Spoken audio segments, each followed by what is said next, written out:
سلسلہ ہدایت قرآن، سنت اور اہل بیت علیہم السلام میں خوش آمدید۔ خوش آمدید۔ آج ہم قرآن مجید کی 20ویں سورہ یعنی سورہ طٰہٰ پر ایک گہری نظر ڈال رہے ہیں۔ یہ سورہ مکہ میں نازل ہوئی اور اس کی 135 آیات ہیں۔ جی، اور اس کا جو پس منظر ہے نا وہ بہت اہم ہے۔ یہ وہ وقت ہے جب پیغمبر اکرم صلی اللہ علیہ وآلہ وسلم اور مٹھی بھر مسلمان مکہ میں شدید ترین دباؤ کا سامنا کر رہے تھے۔ اچھا، تو ایسے میں اللہ کی طرف سے یہ کلام نازل ہو رہا ہے اور سورے کا آغاز ہی ہوتا ہے 2 حروف سے، تا اور ہا۔ حروف مقطع؟ بالکل۔ قرآن میں ایسی 29 صورتیں ہیں جو ان حروف سے شروع ہوتی ہیں۔ ان کا حتمی مطلب تو اللہ ہی بہتر جانتا ہے، لیکن ان میں بہت گہرے اشارے ملتے ہیں۔ اور طٰہٰ کے بارے میں تو ایک خاص روایت بھی ہے نا؟ جی، امام جعفر صادق علیہ السلام سے منقول ہے کہ طٰہٰ دراصل پیغمبر اکرم صلی اللہ علیہ وآلہ وسلم کا ایک نام ہے۔ اچھا، اس کا مطلب کیا ہے؟ اس کا مطلب ہے اے حق کے طالب اور اس کی طرف ہدایت کرنے والے، یعنی اس نام میں ہی آپ کا پورا مشن، آپ کی پوری شخصیت سمو دی گئی ہے۔ واہ! اور اس کے فوراً بعد جو آیت آتی ہے وہ تو جیسے اللہ اپنے نبی کو تسلی دے رہا ہو۔ بالکل، ما انزلنا علیک القرآن لتشقی، ہم نے یہ قرآن آپ پر اس لیے نازل نہیں کیا کہ آپ خود کو مشقت میں ڈال دیں، کہ آپ تھک جائیں۔ یہ تو بہت ہی محبت بھرا انداز ہے۔ جی، یہ کوئی سخت حکم نہیں ہے بلکہ ایک یاد دہانی ہے۔ الا تذکرۃ لمن یخشی، یہ تو بس ایک نصیحت ہے اس کے لیے جو ڈرتا ہے۔ اور پھر اللہ تعالیٰ اپنی عظمت بیان کرتا ہے۔ جی، کہ وہ زمین و آسمان کا خالق ہے، وہ رحمان ہے جو عرش پر مسلط ہے، یعنی کائنات پر اس کا مکمل کنٹرول ہے۔ اور پھر وہ آیت آتی ہے فَإِنَّهُ يَعْلَمُ السِّرَّ وَأَخْفَى، یعنی وہ صرف راز نہیں جانتا، وہ راز سے بھی زیادہ پوشیدہ چیز کو جانتا ہے۔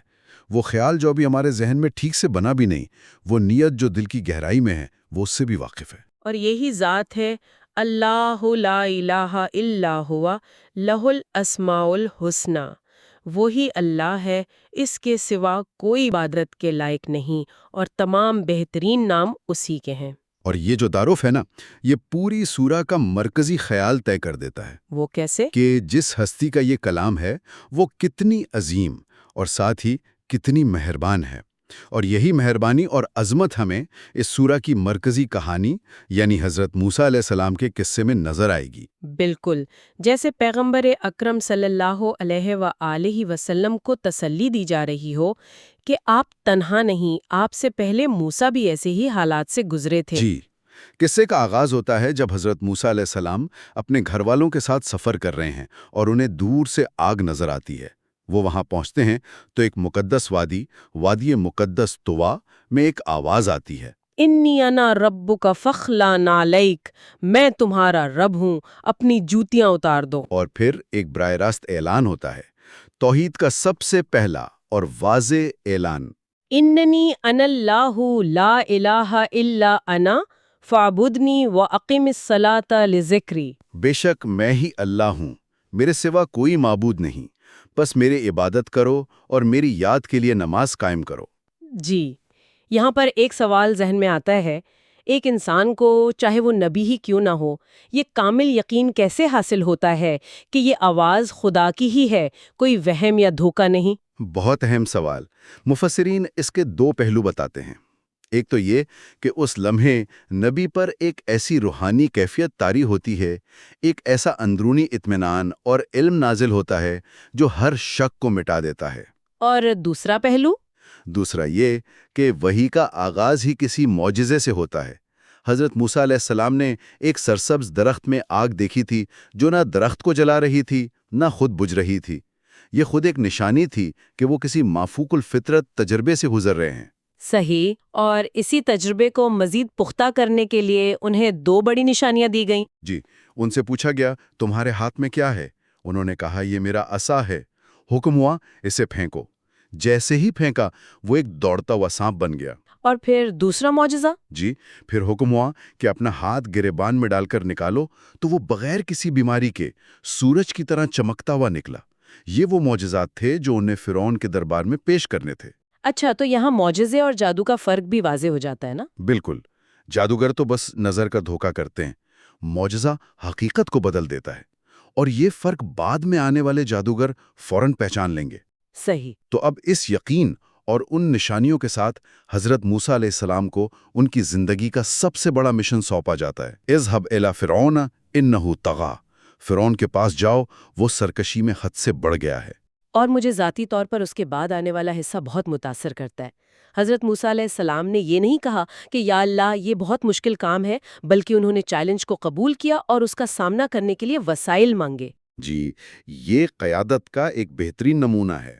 انہوں نے دعا کی، رب اشرح لی صدری، اے میرے رب میرا سینہ کھول دے، یعنی مجھے حوصلہ اور ہمت دے۔ وَيَسِّرْ لِي أَمْرِي، اور میرا کام آسان کر دے۔ وَحْلُلْ عُقْدَةً مِّن لِّسَانِي، اور میری زبان کی گرہ کھول دے تاکہ لوگ میری بات سمجھ سکیں۔ اور سب سے اہم، وَاجْعَل لِّي وَزِيرًا مِّنْ أَهْلِي هَارُونَ أَخِي، انہوں نے ایک ٹیم مانگی، اپنے بھائی ہارون کو اپنا وزیر بنانے کی درخواست کی۔ بالکل، وہ جانتے تھے کہ اتنا بڑا مشن اکیلے نہیں ہو سکتا، اور اللہ نے ان کی ہر درخواست قبول کی۔ لیکن قبول کرنے کے ساتھ ساتھ اللہ نے انہیں ان کا ماضی بھی یاد دلایا، جی، وہ بہت خوبصورت آیت ہے، وَلِتُسْنَا عَلَىٰ عَيْنِي، تاکہ تم میری آنکھوں کے سامنے میری نگرانی میں پرورش پاؤ۔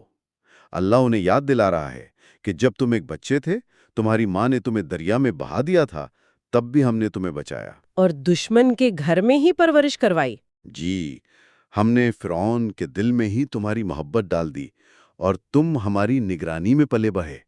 یعنی جو خدا تمہیں بچپن میں بچا سکتا ہے، وہ آج فرعون کے سامنے بھی تمہارا محافظ ہے۔ اور پھر انہیں ہدایت دی گئی کہ فرعون سے جا کر نرمی سے بات کرنا۔ فَقُولَا لَهُ قَوْلًا لَيِّنًا، ایک ظالم اور جابر حکمران سے بھی نرمی سے بات کرنے میں کیا حکمت ہو سکتی ہے؟ حکمت یہ ہے کہ دعوت حق کا مقصد حجت تمام کرنا ہوتا ہے۔ نرم لہجہ اس پر اثر کرنے کا آخری موقع دیتا ہے۔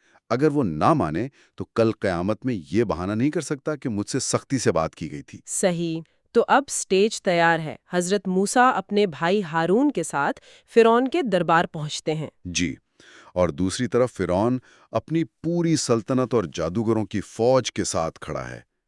یہیں سے اس قصے کا سب سے ڈرامائی مقابلہ شروع ہوتا ہے۔ فرعون نے ان معجزات کو جادو قرار دیا اور یوم الزینت یعنی جشن کے دن بھرے مجمع میں مقابلے کا چیلنج دیا۔ جی، جادوگروں نے اپنی رسیاں اور لاٹھیاں پھینکیں اور لوگوں کی نظروں پر ایسا جادو کیا کہ وہ انہیں دوڑتے ہوئے سانپ لگنے لگے۔ اس موقع پر قرآن ایک بہت ہی انسانی پہلو بیان کرتا ہے۔